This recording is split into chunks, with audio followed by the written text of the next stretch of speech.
বসে রয়েছে, কাউকে ঢুকতে দিচ্ছে না, কাউকে কলেজ থেকে বেরোতেও দিচ্ছে না।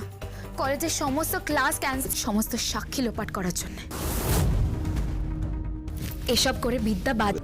শহর অবরুদ্ধ হয়ে পড়বে, শহরের সমস্ত লোক দেখা যাচ্ছে না, আমরা সোশ্যাল মিডিয়াতে থাকি, আমরা এই যুগের মেয়ে, আমরা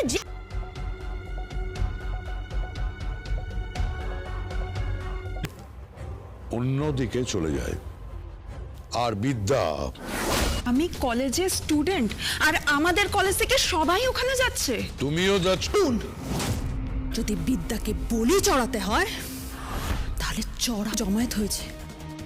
ওরা চাইছে আপনার সাথে কথা বলতে, কাশ্যপ ব্যানার্জির সাথে কথা বলতে। এই যতই হোক ও তো বাড়ির জামাই। তুমি ঢুকো না। গরু বলছে এসব কথা বলতে নেই এসব কথা। তুই নাকি? এছাড়া অন্য কোনো মহিলা তোমাকে বরণ করতে আসবে না। যা ক্যারেক্টার